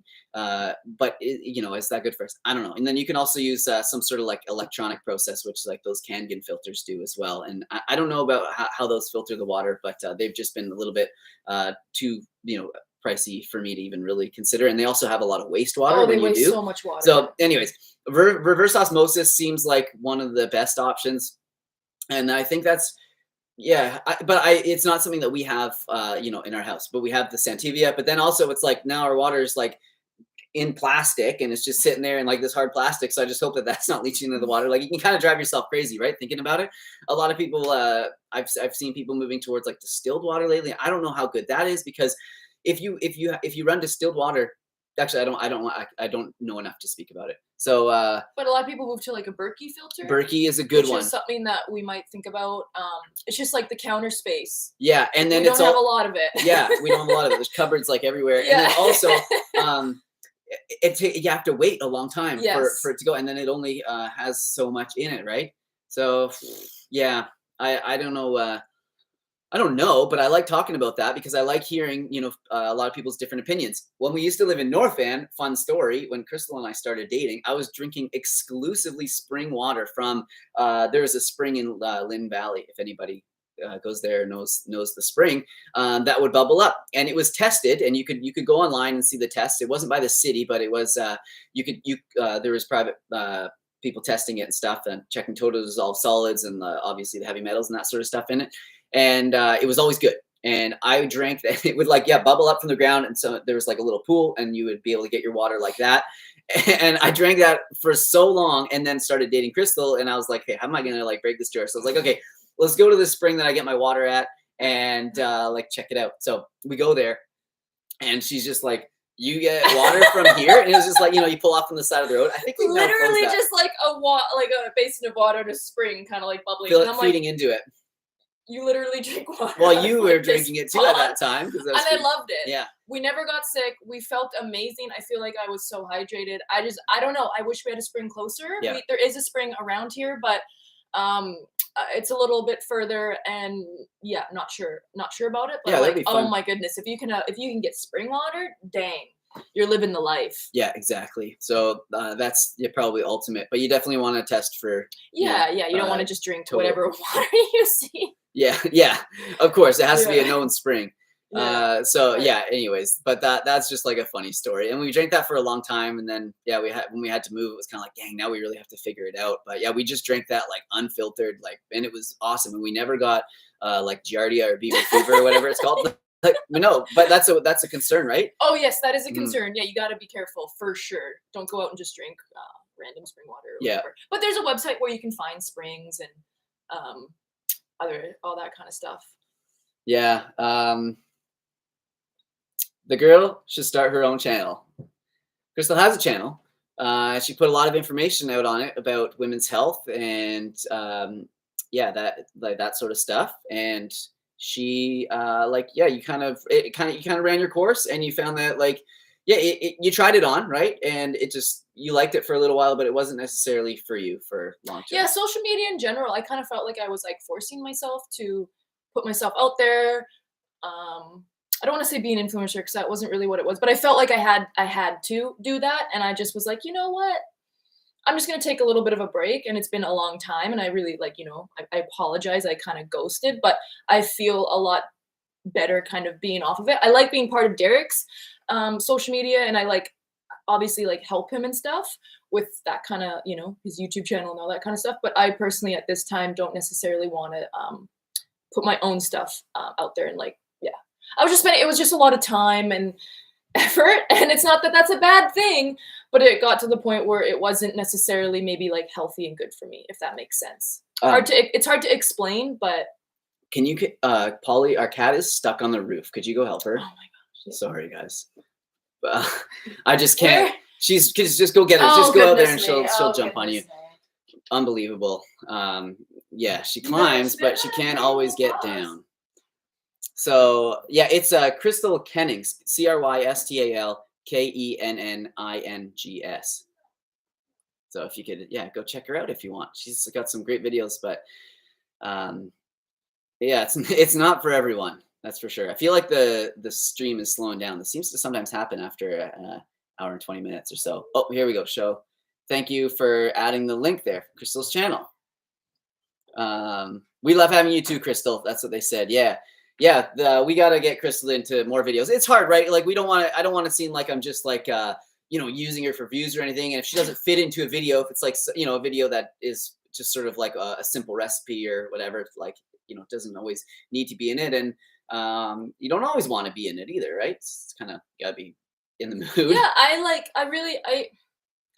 there's a part of me that I feel bad that I'm not posting stuff anymore, but I don't want to feel that way because I know what I was feeling when I was doing social media and stuff. So cool. But I didn't want to I didn't want to make my stuff private or delete any of it because I think it is useful information. So I hope that if you guys do visit that, there is information on there that I provided that can be really helpful. It just wasn't necessarily working for me at the time doing the whole social media thing. Oh, someone says, be cautious of the Berkey filters. They don't do certifications for their filters. Okay, interesting. Good to know. Yeah, we haven't looked into it enough because whenever I do, there's just so many. There's just so many things to consider. So we're just happy with what we have right now. Why do you get someone says, do you have a recipe for kimchi? I like it, but it's always too spicy. Well, I just did that video. I think 2 weeks ago, I did a video on how to make kimchi at home, and you could make it less spicy by not adding spicy spices. So traditionally, they use a spice called gochugaru, and that is quite spicy. And but if you can't find that, which is hard to find, you can use paprika instead, and also cayenne pepper and chili flakes, kind of sort of resembles it. I know it's not traditional. Don't shoot me. But if you wanted to just do paprika, and then maybe a few other sort of reddish spices that aren't spicy in there as well. You could definitely do it where it's not spicy. So go check out my video and then just sub out the gochugaru for just paprika and maybe a couple other little red spices in there. But that's kind of that's the answer to that one. Let's see here. Polly, yeah. I tried to bring her in, but she's just not interested. Yeah. She's probably just wanting to go and get treats or go outside and climb a tree or something. I don't know. Anthony asks, are any of your friends or family vegan? So yeah, my mom, she went plant-based. I wouldn't say she's 100%. She pretty much is nowadays, though. I don't think she makes any sort of compromises. For a little while, she would sort of, if she went to dinner at someone's house or out for dinner, she wouldn't make a big stink and she didn't want to bother the waiter or waitress to figure out what was vegan, that sort of thing. But she would do her best to try. But if there's a bit of cheese or whatever, but now I think she's fully. She's probably watching this because she always watches my content. Hi, Mom. Yes, she is now. So, and she's doing great. She used to have like, I don't want to give too many of her health conditions away, but she's proud of it because she used to have like, quite a bit of joint pain. That started to go away. Acid reflux, like GERD, was a really big issue for her, and that is definitely like almost Gotten completely gone better. away. Yeah, and she feels great, and she maintains a healthy weight, and she's not on any medication, and that can't be said for many people that are her age. So she's doing great. Uh, so yeah, that's and then Crystal's family. Yeah, no, yeah. Well, do you want to say? I don't know. I I'll don't just wanna say give that, yeah, there's people in my family Yeah. that try to eat predominantly plant-based, and yeah, it's really great. And then our friends. And but whenever we come together, like when our families come together or whatever, it's usually always like pretty plant-based or mostly plant-based. Yeah, We unless don't it's try to force anyone, yeah, right? yeah. We're respectful because everyone's respectful towards us. That's important. Yes, but yeah. And then as far as like friends go, we are only friends with vegans. No, no. The two guys a couple of the guys that I work out at the gym with definitely aren't, and that's fine. We can definitely still be friends. And yeah, we don't really have a lot of friends outside of the gym. Oh yeah, your good friend is. So yeah, Oh, we my do. close friend is. Yeah, Yeah, it's amazing yeah, because like she's like the best vegan baker and also such a good vegan cook. So yeah. whenever she invites me over, she's like, "Oh, do you want to come over and have this or this?" I'm like, "Yes, I do. Mhm. Yes, I do." And it's really fun because it feels it's just really special to have like a friend that like gets it kind of thing. So yeah. Yes. Um, what do you think about India and Ayurveda? Yeah, the Ayurvedic medicine and like tradition is very cool. That's what it's even earlier than ancient Chinese medicine, from what I've learned. And that's in school we talked a lot about Ayurveda. Uh, you know, I don't know. We talked a lot about that, and it's kind of there's a lot of there's some of it that seems a little bit like hippy dippy for me, but it doesn't mean that it doesn't have any like weight and value as far as yeah, I mean, Alternative medicine goes, yeah, right? yeah, right, exactly. But it definitely has like it definitely has some merit for sure. Yeah. Let's see. We'll answer like a handful more questions and then we'll get going here. But for a newbie to a block of tofu, how would you recommend making it for dinner? Hubby needs something yummy to be convinced. So my last video, I did a method where you score the tofu, like you cut the block in half, so you have like maybe it's only about the height of like maybe a deck of cards sort of thing, and then you score it one way, score it the other way, so you make a bunch of X's in it. And then that way it kind of opens it up and you can add some like sauces and marinades and stuff. So as it's baking, you'll notice it sort of like starts to like almost like bloom, and those and all the edges of it will start to get crispy. And then you can even because the thing with tofu is it's just like too plain for a lot of people. So then you can add you can sort of like baste it with a spoon of a little bit of marinade, and go check out that video if you want to see what marinades I used for that. But also, you should check out a video that Derek does. It's like crispy, like sweet chili sauce tofu, which I don't know who would not like that. Yeah, it's amazing. It's so good. So you should check out that video because you can do that with like a block of firm tofu, or you can get the puff tofu. The puff tofu, I feel like would air fried is just like amazing, but firm tofu yeah, but puff tofu is not great because it's no, just but like for someone that doesn't deep, like tofu, yeah, that's true. But then you win them over know? on that, and then you try and get them on the other stuff. But you I can don't do know. it with the firm tofu, the sweet chili sauce tofu. Oh my goodness, air fried, ooh, delicious. So let me see. What do you think about Natto? So Oh. we can't find it here in the stores that we go to. I'm sure it's available in other stores. But, I'm sure if we looked a bit harder, we could find we it. could, but we've tried it once, and it was interesting. But I think if we prepared it differently, it might have been better. Yeah, we just tried it like straight raw from the thing, and it was. It was. I'm not generally a texture person, but that that is something that is just from a different world. But it has, it's got K2 in it, right? Good for you. And there's actually been some really, like nattokinase, the enzyme that's in there. There's been some like really interesting information that's come out recently about, a popular, like whatever, like it's just really thing good that's for going around. yeah, it's just Yeah. really it's good. You're not even allowed to say like these. It's just good certain- for you. We'll just say Yeah, that. let's- It's just good for you and you can yeah. look it up. Yeah, check it out. Natto kinase, though, if you want to break some stuff down in your body, good for like blood clotting. That's one of the main things. But we don't consume it eat for it. that. No, and we don't eat well, it. we For don't that. because we just don't really Yeah. buy it or find it. But I would try it again. I would want to prepare it the way that they usually prepare it. Like there's ways of making it. Someone says their multivitamin says they should take it 3 times daily. Can I just take 3 at once? The thing with taking like a large amount of like it probably has a lot of minerals and stuff. If you take a lot of those at once, yeah, I don't know. It might not all be absorbed, and also it can be really hard on the stomach depending on how much is in there. And to get high levels of these things in these vitamins, sometimes it's not the most like ideal source. Like it'll look good on the label, but it might be really hard for us to digest. So yeah, I don't know. I'm not a huge. I like more of like a targeted approach at supplementation, but I know that it can be like really convenient and easy for people to take a multi. Okay. Considering the vegan diet, would you recommend a gradual transition, or is that not necessary? I would say, it's not 100% necessary, but I think that it's probably the easiest way to build habits is to like build them over time, and if you try and do it all at once, and your digestion suffers, and you're finding like you're not eating enough calories, because that's one of the main things that people struggle with when they first go plant-based is you have to eat a lot more volume.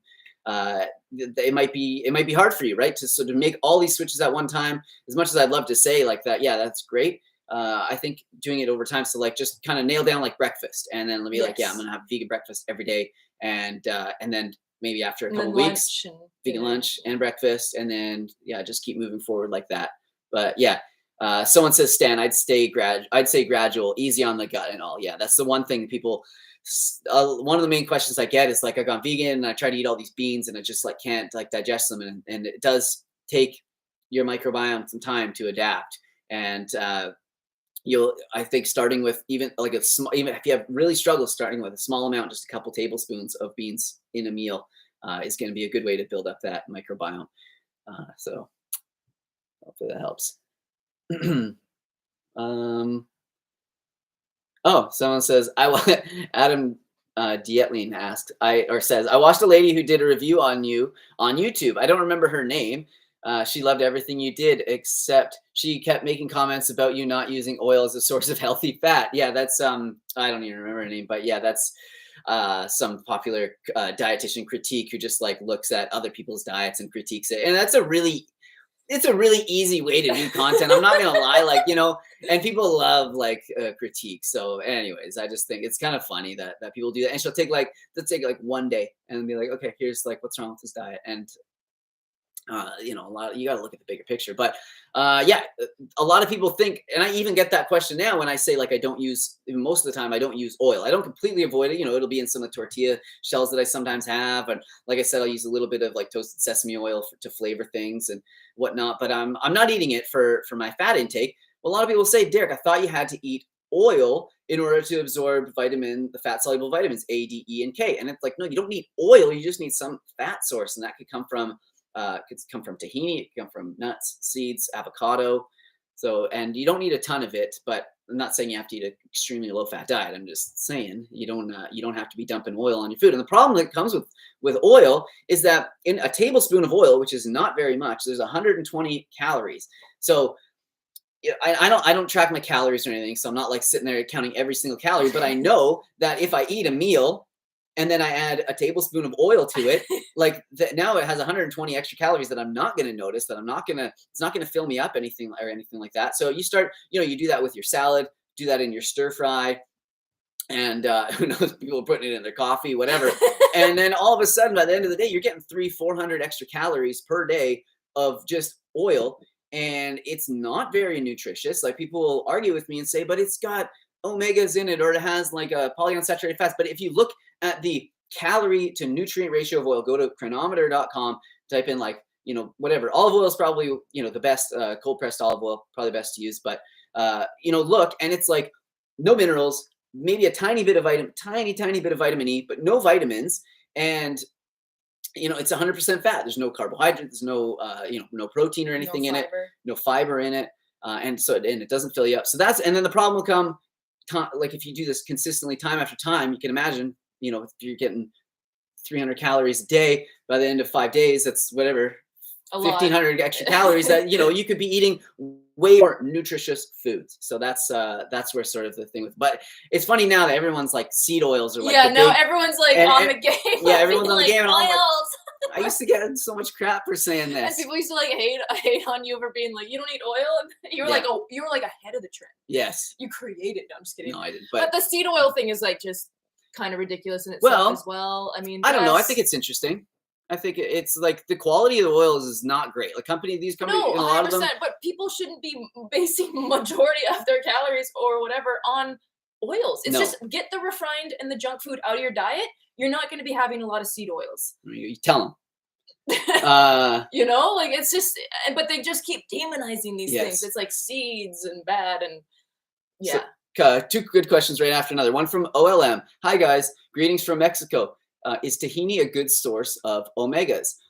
It is a good source of omega-6s, but it's not a good source of omega-3s. So you definitely want to balance that out by having some chia, flax, and hemp seed. Really, those chia, hemp, flax are the best, and chia and flax being the absolute highest. Hemp is also a great source because it has more protein and stuff in it. But chia and hemp and flax, those are like the main ones that you want to be sort of including every day to sort of buffer those other higher omega-6 foods. So I don't think there's virtually no omega-3s in. And if you're worried about omega-3 intake, like Derek said, you have history of, like you said this earlier in the live chat, you have history of people in your family having Alzheimer's or dementia, that kind of thing. Then like an omega-3 supplement might be beneficial. Not beneficial probably for everyone, but in some people, it could be. Yeah. It could be like an insurance policy if you're worried. Don't go too far because I like the next question. I think someone else asked if there's omegas in seaweed earlier. I think I saw that. Small amounts, but you're not likely. Yeah, there are though. I think it probably has a pretty good ratio, but and it's the same with greens. There are in greens, but you're just not eating a lot. Like, I mean, there's how much fat is there in greens? Not very much. So you're just not going to be eating enough of it for it to get a good amount. Yeah, I just thought that was interesting. But seaweed probably better for like an iodine. Looking at that for iodine intake rather than thinking it's going to be an omega-3 source. Jonathan James says or asked, how do you feel about olive oil being big in the blue zones? So this is something I mentioned. I didn't mention the olive oil, but I did mention the blue zones recently on my Instagram stories because I was refuting a popular quote unquote guru that demonizes the very foods that they eat in these blue zones, the grains and legumes, because they're high in anti-nutrients. And he's whatever. I don't have to go on about that. But the thing is with the blue zones is these are the populations around the world that have the highest lifespan, the longest lifespans, also the lowest amount of many of the chronic diseases that we experience here in like modern Western culture, heart disease, diabetes, obesity, like all these sorts of things. And they have the lowest rates in them. So of course it's like, well, let's look, this is like great. Let's look and see what they're eating, what their lifestyle is like. So yeah, Blue Zones by Dan Buettner is a really interesting read.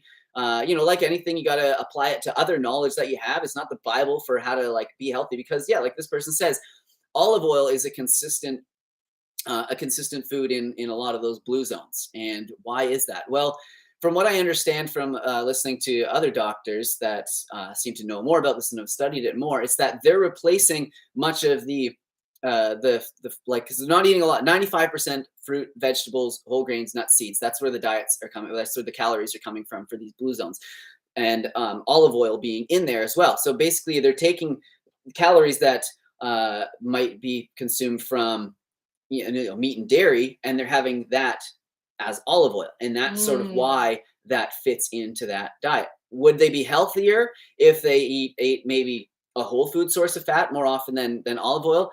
I mean, I don't know. That's like yet to be determined, I guess, or it won't be because they don't have these like giant populations that are are not consuming these oils to look at. But that's sort of the answer, and that's why it's in there. So clearly, it's not super detrimental because these people are consuming a lot, like quite a bit of it.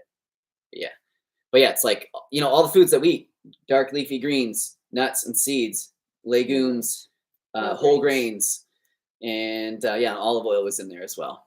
But yeah, Dr. Furman says to consume 400 No, he calories. says that most people consume like 400 calories of oil just in a day. Woo! And then if you're having like processed foods and stuff on top of that, then you're going to be having more. Wow.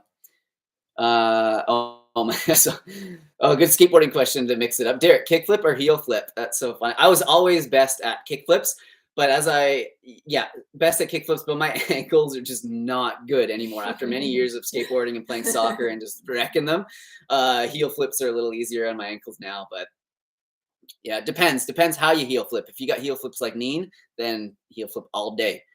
Anyways, no, people are gonna be like, what are you talking about? The skateboarding things. Oh, Dr. Furman recommends 0 oil. Yeah, I thought so. I must have read that wrong. And someone mentioned that they fast. They do intermittent fasting, or they fast in the blue zones. Yeah. Which makes sense. So, I mean, again, they're probably just eating lower in calories, and then the olive oil is just kind of maybe making it so they're not like, emaciated. Yeah, exactly.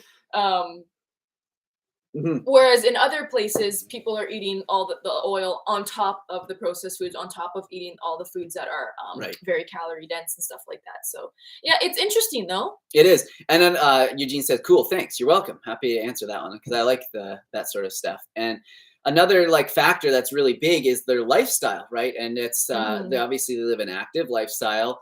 A lot of the blue zones are near the ocean, which is pretty interesting. But I guess much of our population does live around the coastlines. But having a sense of like purpose and meaning and being active into the old age is like a big thing. Like they're not just like, oh, like, hey mom, dad, you guys are like 70 now, boom, into a home, you're gone. No, it's like these people still have roles in the society which keep them moving, keep them young, keep them healthy.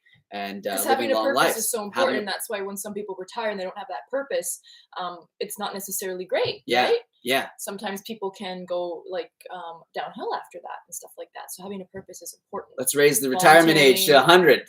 No, I'm just kidding. It's all about hobbies and passions and hiking and that sort of stuff. Obviously, we don't want to be slaving away in some office forever. So, okay, yeah, let's go 3 more questions. We're way over time. 3 more questions, Crystal, and then we're all done. Okay.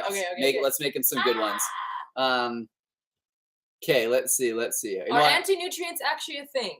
Yeah. They call them anti-nutrients, but they are actually good. They've done studies where these foods are actually kind of health promoting, but when you cook them, when you cook beans, the anti-nutrients are destroyed, right? Most of it. Yeah, and then our gut microbiome definitely handles them. So somebody who eats a plant-based diet will be able to neutralize a lot more of these anti-nutrients. Someone who eats a more carnivorous diet or whatever. But if you're cooking beans, you don't want to eat these things raw. It's kind of like with spinach. There's high oxalates, but if you wilt spinach and you cook it or you stir fry it, then the oxalate amount is much lower, and then it's okay. Yeah, with spinach, know what I mean? But you do want to. I would say you don't want to have a high oxalate. Spinach is super high, and also beet greens are super high. So those are 2 foods you wouldn't want to just be consuming as your main sources of greens. But it doesn't mean that you can't have a spinach in your smoothie every few days or whatever. I don't think so. If you have a history or family history of kidney stones, then you might want to. But cooking does destroy. But then there's some of the anti-nutrients have also been shown to be anti-cancer as well. So they definitely play a role. They definitely play a role in our diet. Yeah. So there's been a lot of questions about calcium. Where do we get our calcium from? Where do vegans get calcium? Seconding the calcium source question. I find it hard to get without drinking a ton of fortified oat milk or orange juice. So we're trying to get to what's the RDI is 1,000 milligrams of calcium per day.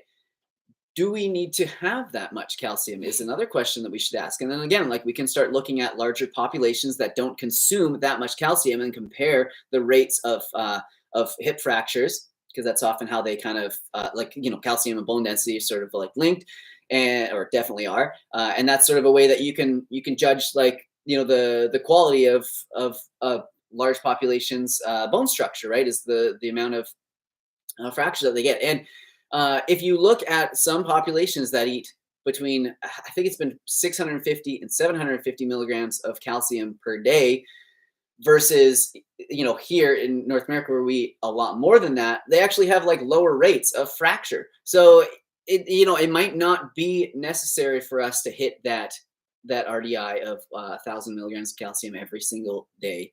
And that's really hard to get. You're right, if you don't consume fortified milks. So that's just something to consider. I'm not saying don't go against the RDIs. Just saying maybe it's something that we should look into. And there's some information out there about that. I forget where it is. I want to say it's Japan, but I don't really remember where that was, where they found that information from.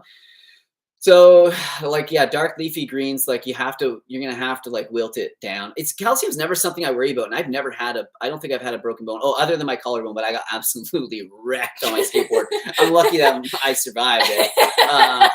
But ain't nothing helping you with that. No. And I've been, vegan for the last, 12 years now. I started kind of transitioning 15 years ago, a little whatever. And then, but at least like 12 years now. And sometimes you're gonna get wrecked, and you can't prevent that. Yeah, and I think one of the most important things, for bone density is to do some resistance training and have some sort of impact in your life, because our bones just will, no matter how much calcium you're consuming, they will get soft or they get brittle. If you're not moving. Yeah, exactly. Resistance training is a huge one. Vitamin D is another big one, and then like I mentioned before, like K2, and K2 can come our microbiome, and even I believe the what's happening like the microbiome in our mouth also creates vitamin K2. So that will help.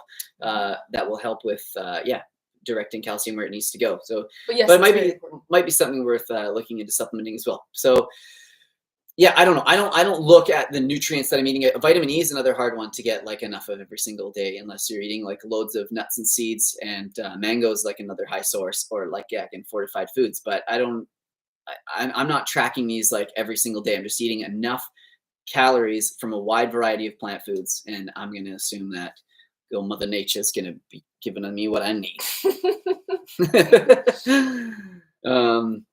Yeah. Should we supplement creatine for brain health?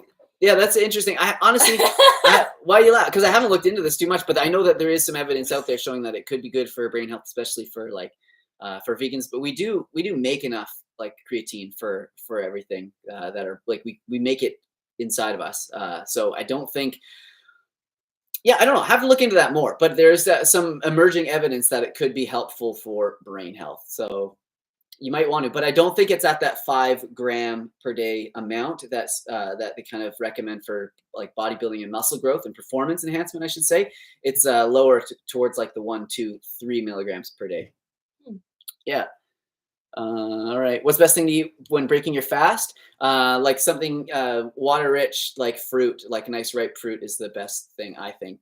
But I also like to start with something even more gentler than that, like lemon water. So in the morning, that's what I've been having lately. Not every single morning, and we have to think about our enamel and our teeth when we're having lemon water, but just, you don't want to make it too strong. I just do like 1/4 of a lemon in a large amount of water like this. And then ideally you'd want to, like, once you're done that, rinse your mouth with clear water after to get rid of some of the acidicness of that. And you don't want to brush right away because it does soften the enamel.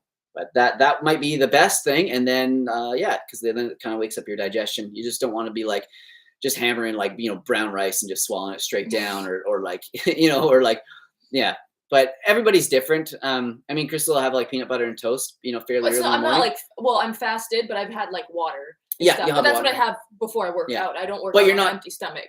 But I'm not having like fruit, and I'm not like. And this isn't after like a 3-day fast or anything. No. Right? But that would taste so. Oh man, can you imagine after a 3-day fast, peanut butter and bread would taste so good? It'd be hard to not eat it. Lime versus lemon in water. Does one have more benefits? I don't know. I don't think so. But I don't really know. Sometimes I'll do lime if that's all we have around. Yeah. Okay. Cool. Well. Some question: have I ever taken testosterone? No, that's like I've seen that though, in like they're selling. Oh, is that actually a thing? I thought they meant to say testosterone. No, I think it's like some sort of like pro hormone. I don't know about it, but no, I've never taken that.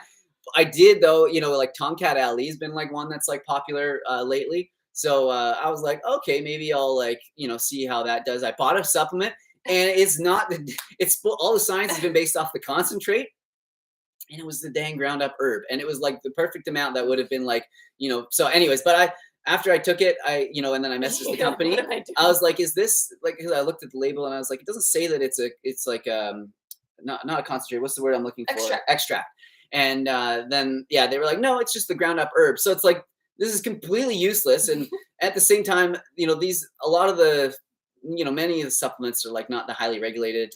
So you want to make sure that you get it from like a good company, especially when these things become really popular. It's sort of like more likely, more likely that they're adulterated, or someone along the way is like, you know, put in some stuff that shouldn't be in there. And usually just like fillers and crap, but who knows? Yeah. So someone's like, you can skip the testosterone. Yeah. At least, you know, it's just about lifestyle. Like, you know, then that's the thing. Whenever I'm thinking like, oh, like, yeah, maybe I'll try this as a little benefit. I've done like tribulus before. I've tried that. That was when I was like working in a supplement store, tribulus terrestris, and that's supposed to help increase like your testosterone. But the increments and like the benefits you're going to get are going to be so small that you're better off putting like time and effort into like other areas of your life. Yes. Recovery, better food, yeah, organic food. Put the money that you buy the supplement towards like good organic food, probably. Yeah. But I know it's like, it's always tempting, and you like see all these, you know, these people online that are like so jacked and probably taking not testosterone, probably taking lots of other stuff. And you're like, oh man, if I can just have like a little piece of that, this sounds safe enough. So anyways, yeah, unless there's something awesome here, we're probably gonna get going. But Derek tried to leave like 4 times, bless his heart. Well, I don't know, we love doing this, and you know, I feel like helping people, so that's what we do. Yeah, that's probably it though. I appreciate all the questions, and I appreciate everyone being here. We had like up to like 430 people at one time on this chat, which is like so huge for us. So I think doing it a bit earlier is good. I will get to bed earlier so I can get up earlier so I don't look as tired next time. But appreciate you guys calling me out on that. And thanks, Crystal, for you know, for being here. You always add a lot to these lives, and I really value you being here. Philip says, hit me up when you're in the hood next. Love to catch up. Is the hood still like, yeah, White Rock? If it is, very cool. Another place you should visit if you come to the Pacific Northwest or you come to Vancouver, White Rock is like a little hidden gem. So cool, man. Thank you. Really cool seeing like some familiar people from way back in the day. Had no idea. Yeah, and it's like really awesome. So anyways, thank you everybody. Really appreciate it. Hope everyone goes out there and has a great day. I think Crystal and I are going to try to go to someone asked what we were doing. We're going to try and go to the gym and do a little bit of cardio today. I think I need to take a day off because I've been training pretty hard lately. So just do some like light cardio movement, maybe some core work. So thank you, everyone. I hope you all have a great day, and yeah, be good to one another out there. I know you guys are. Love you. Bye. Bye.